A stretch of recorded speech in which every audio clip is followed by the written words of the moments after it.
ሰላም እንዴት ሰንብታችኋል ውድ ተመልካቾቻችን የብስራት ዩቲዩብ ቻናላችን ነው ፕሮግራማችን ደግሞ የእግር ኳስ የዳኝነት ምስጢር ነው ለዛሬም አንድ ርዕሰ ጉዳይ ይዘን ወደ እናንተ የምንቀርብ ነው የሚሆነው እንደ ሁሉ ጊዜው የካፍ ኢንስትራክተር ሽፈራው እሸቱ ፕሮግራሙን በማዘጋጀትና በማቅረብ ከኛ ጋር ይቆያሉ ፕሮግራሙን እየመራው ከናንተ ጋር ከመላ ስቱዲዮ ባለሙያዎች ጋር በጋራ ቆይታን ማደርገው አዲስ ማመር ነኝ አብራችሁን ቆዩ ኢንስትራክተር እንዴት ሰነበቱ እንዴት አሉ ሳምንቶት እንዴት አለፈ ጥሩ ነው እንደተለመደው ነው ጥሩ ነው ያው ትኩረታችን እዚሁ እግር ኳስ ላይ ስለሆነ እነሱ ፕሮግራሞች ሳናሳልስ እንከታተላለን ይፈታተነናል እርግጥ በእንቅልፍ ሰዓት የሚሆን ጨዋታ አለ አዎ አንዴ ስንነቃ አንዴ ሲያመልጠን አንዴ ምን ሲሉን መቼም ዞሮ ደግነቱ ተደግሞ ደግሞ በተከታዩ ቀን በቀን ስለሚታይ ያልታዩ ነገሮች ካሉ በተለይ ለዳኞች እናረጋግጣለን እንደዚህ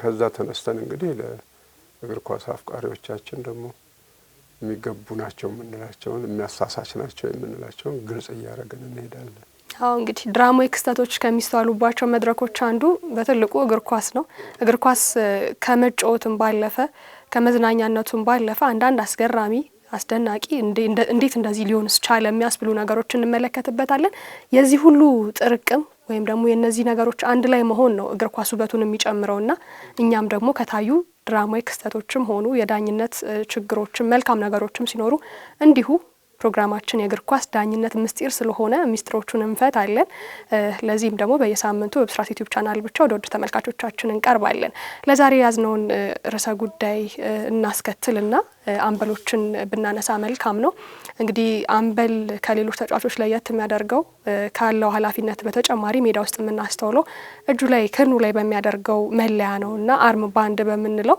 በሱ ይለያል በርግጥ ኃላፊነቶች እንዳሉበት ሆነው በፊትም ጀምሮ ምልክቶች ነበሩ ነገር ግን ፊፋ ህጎቹን ሲያሻሽል ዘንድሮ 2025-26 ላይ ሲመጣ ደግሞ ኦንሊ ካፕቴን የሚል ነገር መጣ ይሄ ደግሞ ለዳኞች ምናልባትም ስራን ያቀላል ተብሎ የሚታሰብ ጉዳይ ነው ምክንያቱም አንድ ክስተት በተፈጠረ ቁጥር ሙሉ 11ዱም ተጫዋች የአንድ ቡድን ቲሙ እንዳለ ሄዶ ዳኛውን ግር ብሎ የማናገር ነገር ነበረ ይሄንን ያስተዋለው ፊፋ ታዲያ በስተመጨረሻም ኦንሊ ካፕቴን ማለት ራሱ ካፕቴኑ ብቻ ሄዶ ያለውን ኃላፊነት ተጠቅሞ ዳኛውን እንዲያናግር ብቻ ነው ከዛ በዘለለ ግን ወደ ቅጣት እንደሚያመራም ቀደም ብለን በሰራናቸው ፕሮግራሞች ላይ ሰርተናል በሂደት ነው በእርግጥ ህጎች ሲወጡም ሲተገበሩ ነገሮች የሚሻሻሉት እና ይሄንን ነገር ለማንሳት ይወደድ ነው አንድ አምበል እንደው ጫናው በዛ ብሎበት ኃላፊነቱ በርከት ብሎበት ክርክር ጭቅጭቅ በጣም እየከበደው በሄደ ቁጥር ጨዋታ ላይ ያለ ያንን ኃላፊነት ይዞ ገብቶ አርም ባንዱን ክንዱ ላይ አስሮ በጨዋታው መሃል ላይ ድንገት ተነስቶ ለአንድ የቡድን ጓደኛው አርም ባንዱን አውልቆ መስጠት የሚችልበት አጋጣሚ አለ ወይ መጀመሪያ ሲችላሉ ሲገባ ሲቀየሩ እናቃለን አምበሎች ሲቀየሩ ሁለተኛ ወይም ቀጣይ ተብሎ ታታኪው ያን ነገር እንደሚያጠልቅ እናቃለን ነገር ግን በጨዋታ መሃል ይሄን ነገር መፍጠር ይቻላል ማድረግ ይቻላል ወይስ አይቻልም የሚለውን ነገር እናንሳ እሺ እንግዲህ ክለቦች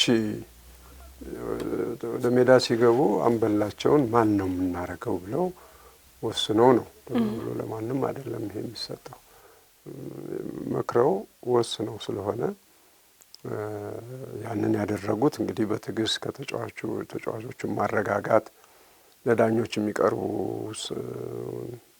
ጥያቄዎችን አቤቱታዎችን በስነ ስርዓት ሊያቀርብ የሚችል የሚጠየቀውን ጥያቄዎች በአግባቡ በስነስርዓትና በዲሲፕሊን የሚመልስ እንዲሆን ነው እና ይሄንን የሚያረግ ማድረጉን ወይ በህመም ምክንያት ወይ ባለመፈለግ ሜዳው ከተጀመረ በኋላ ጨዋታው ከተጀመረ በኋላ ይሄን ሐሳቡን ሊቀይር ይችላል አንድ ተጫዋች የሚከለክለው የለም ህግ ክልክል የለውም መቀየር ይችላል ግብ ጠባቂን የሚያረጉ አሉ አሁን አምበል ብዙዎች እንደዛ ያደርጋሉ ነገር ግን እሱ አይመከርም ግብ ጠባቂ ግቡን እየተወ እየሄደ እዛኛው ግብ ጋር ከዚህኛው እየሄደ እዚህ ከዚህኛው እዚህ ያለ እየተሯሯጠ የሚሆነውን ነገር ለዳኛው ማስረዳት አይችልም ይልቅስ ከሱ ይልቅ እዛው ሜዳ ጨዋታ ውስጥ ያሉት ተጫዋቾች ተሰሚነት አላቸው የሚሉት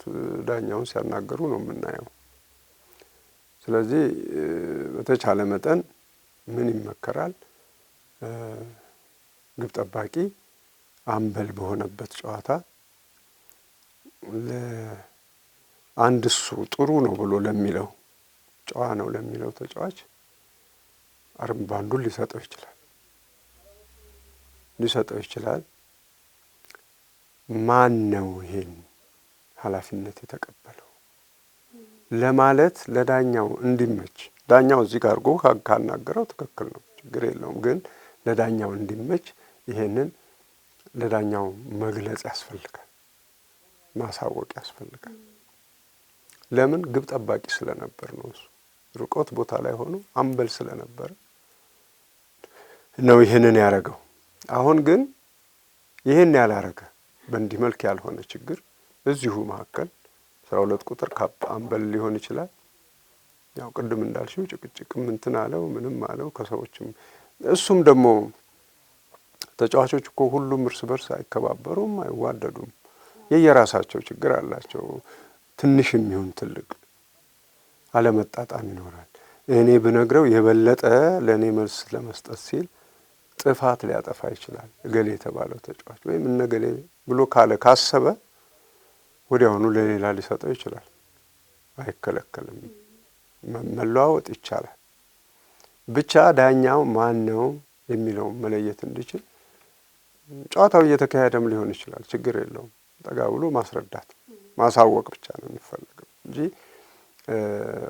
ክፋት ወይም ስህተት ወይም ጥፋት አይደለም። እና መለዋወጥ ይችላሉ ለማለት ነው። ዋናው ለዳኛው የማሳወቁን መርሳት አያስፈልግም። ይሄ ነው። ምክንያቱም እሱ ባላወቀው መንገድ አንዱ አምበል ነኝ ብሎ ሮጦ መጥቶ እንዲህ ነሽ እንዴ ከነስሙም ያውቃቸው ናቸው እንግዲህ አንዳንዶቹ ምን በመሆኑ ነው ያኛው የት ሄዶ ነው የሚል ነገር ሊመጣ ይችላል። እንትኑን ብቻ አይቶ ማጫወት ይቻላል። እርግጥ ግን አይታወቅምና መለየቱ ማሳወቁ የበለጠ ጥሩ ነው። አለዛ ደግሞ ምንድነው የሚሆነው? ተጫዋቾች አንዳንድ ጊዜ ዳኛውን ቀርቶ የራሱንም እኮ የራሱ ተጫዋች ካፕቴኑን አይቀበለውም፣ አያከብረውም ማለት ነው። አክብሮ እሱ የሚለውን እንዲቀበል ነው። የማይከበር አይነት አምበል ከሆነ ደግሞ እነሱም አያከብሩትም። በባህሪ ትንሽ ከፍ ያለ በልምድም አሁን እኔ አንዳንድ ጊዜ የአርሴናል ቡድን ሳይ እንትና ማን ነው ሳካን አምበል ሲያደርጉ ያለው ኦዲጋርድ ነው በእርግጥ የክለቡ ካፒቴን እና ልጅነቱ ስላለ ወይም ያው እድሜው እንትን ስላለ የበለጠ ለጥፋት የሚመች ነው የሚመስለው ሳይው። አሁን አንዳንድ ጊዜ አምበል በመሆኑ ምክንያት የሚያጠፋቸው ጥፋቶች አሉ።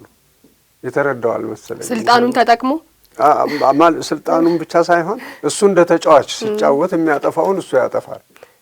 እና ያንን ሲያጠፋ ግን ዳኛው የሚያየው ምንድነው?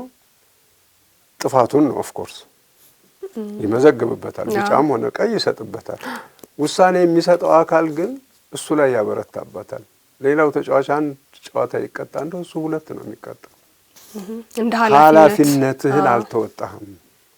ይሄን ልጆች እንዳያረጉ አንተ እንድትመክር ነው የገባኸው፣ አንተ ግን ያንን አረከው ብሎ ነው የሚቀጡትና እንዲህ እንዳይሆን በተቻለ መጠን የበሰለ ትዕግስት ያለው ሰው ተጫዋቹን አባብሎ ወደ ኖርማል ሲቹዌሽን ወደ ኖርማል የሆነ ህይወትን የሚጨምረው መሆን አለበት አምበል ማለት ነው። እና ስለዚህ ይሄንን ነው አሁን ግብ ጠባቂዎች አምበል ሲሆኑ የሱ በጣም ኦድ ነው፣ አይመቸኝም። በምን መልክ ከመሃል ሜዳ ሮጦ መጥቶ እዚህ ከሱ ጋር እንትን ሊል ነው። እሱን አናግሮት ሲመለስ ቆይ እሱን እያናገረው ነው ሊል ነው ተጋጣሚ ተጫዋች። እንደውም በወጣልኝ ነው የሚለው በረጅሙ ያስገብ የማጥፋት ነው። ይመቻል። እኔ ካፒቴን ስለሆንኩ ዳኛውን ላናግረው ወደ እሱ ስለሄድኩ ነው እና ልክ አይደለም ሊል ነው። ስለዚህ አይሆንም።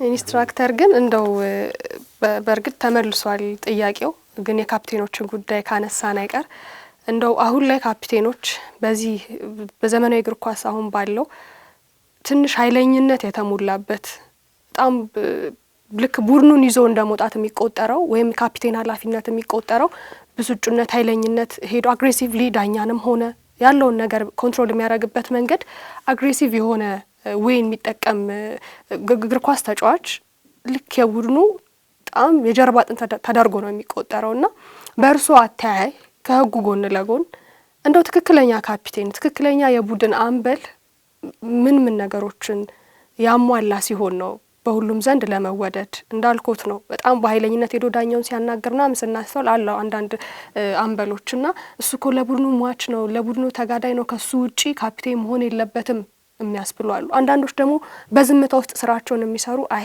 እሱ እንኳን ለቡድኑ ካፒቴን መሆን የለበትም እከሌን አላየውም እንዴት ለቡድኑ እንደሚጋደል እንደሚሞት ምናምን የሚሉ ሀሳቦች ይነሳሉና በእርግጥ ነው አግሬሲቭሊ ሄዶ የሚያናግር ነው ትክክለኛ ካፒቴን ወይ በዝምታ እየሰራ ያለው ነው ወይስ ደግሞ ከሁለቱም አይነት ባህሪ ያለው ነው ካፒቴንነት ላይ አምበልነት ላይ የበለጠ ተሰሚነት እና ደግሞ ተፈላጊነቱ ከፍ ያለ የሚሆነው የሚለውን በእርሶ ማታይ ከህጉም አንጻር አቀራርገው ቢነግሩ። እንዴት መሰለሽ አዲስ እዚህ ጋር ሁለት ቲሞችን እንውሰድ።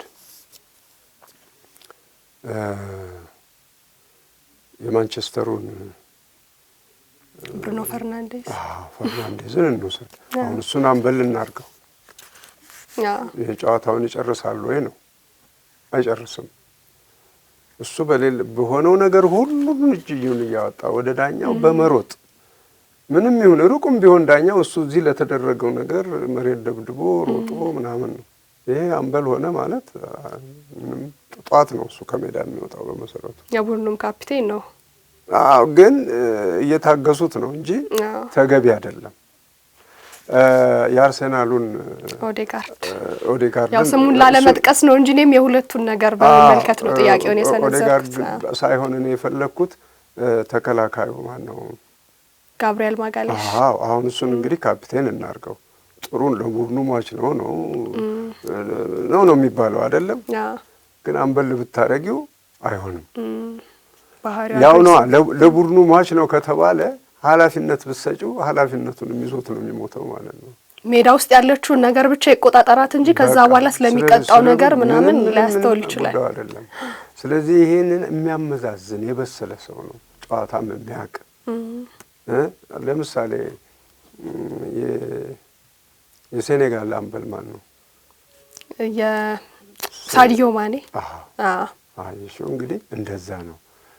ጥሩ ባህሪ ያለው ተጫዋች ነው። ሳቅ እንግዲህ ካየሁት ጊዜ ጀምሮ ሊቨርፑልም እያለ አሁን ሳይ ጨዋታውን ይጫወታል። ያው ይጎዱታል አንዳንድ ጊዜ ያው አይቀርም መቼስ ውስጣችን ከሳትም ከውሃም ነው አይደል የተፈጠርነው ስለሚባል እንግዲህ ሳት በምንሆንበት ሰዓት ደግሞ ያው ስህተት ሊመጣ ይችላል። እሱን እንዳለን ተውና ግን እንደ ሰውኛ ብለን ስናስበው ታጋሽ ጨዋ ነው። ይሄን ደግሞ በዓለም አቀፍ ደረጃ የዋንጫው ጊዜ ያስመሰከረ ነው። አምበል መሆን ካፒቴን መሆን በሌሎቹም ጋር አብሮ የሚከበር ነው መሆን ያለበት። ስለዚህ እሱ ወጥቶ አሰልጣኙንም አናግሮ ተጫዋቾቹንም ሄዶ አናግሮ ስላከበሩት ነው የገቡት። ዞር በል የሚለው ቢነክስ ነው ያ ጨዋታ አይቀጥልም። ቅጣቱም ከዚህ የከፋ ይሆን ነበር። በጣም የከፋ ነው። በጨዋታውም አይቀጥልም፣ ይቋረጣል።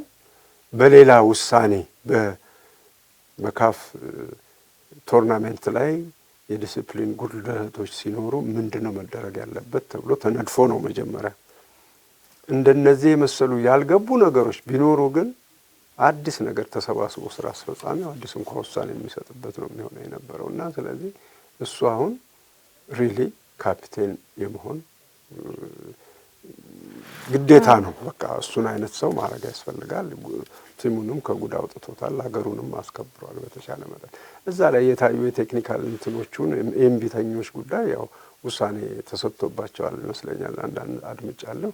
ያው ይሰጣል። እሱም እንደ ክለብ እንደ ሀገር እዛ ተካፋይ ይሆናል። ምን አላረኩም ብሎ ሊድን የሚችል አሰልጣኝም በእለቱ የነበሩ ተጫዋቾችም እንደ ቡድንም ደግሞ እንደ ብሔራዊ ቡድን በሞሮኮም በሴኔጋልም በኩል ቅጣት ተላልፎባቸዋል። ከ600,000 እና ከ300,000 በላይ ነው ቅጣትም ለቡድናቸው። ስለዚህ ሁሉም ተነካክተዋል። የማይቀር ነው። ለሀጣን የመጣ ለጻድቃን ይተርፋል አይደል የምትሉት እናንተና ስለዚህ የማይቀር ነው። ይሄ እንዳለ ይሆንና እንግዲህ ስናጠቃልለው አምበል የሚሆነው ካፒቴን የሚሆን ትሁት ዳኛውን በስነ ስርዓት እንዳውም እኮ የዳኛ ባህሪ ውስጥ እኔ ያለሁበት አሳልፌዋለሁ ብዙ አመት አንድ ተጫዋች በጥሩ ሁኔታ ሲያናግረን ልባችን ይረዳል እኮ። ያ ሲያመናጭቅሽ፣ ያ ምናምን ሲልሽ ይሄ ምን አይነት ነው ብለሽ ትቆጫለሽ። እንዴ ትቆጫለሽ በውስጥሽ። ያኛው ደግሞ እንደዚህ ነው እኮ ጋሼ ሬፍ እንዲህ ስለሆነ ነው ምናምን ሲልሽ ላላቴ ያለሽ እሱን እንዲነኩብሽ ደግሞ አትፈልጊ። አየሽው ልዩነቱ ይሄ ነው። ለምን አንድ ህግ አለ በጨዋታው ህግ። ፊፋ እርግጠኛ ነኝ ዛሬም ይሄንንም እንዳይታወት የሰረዘው አይመስለኝም።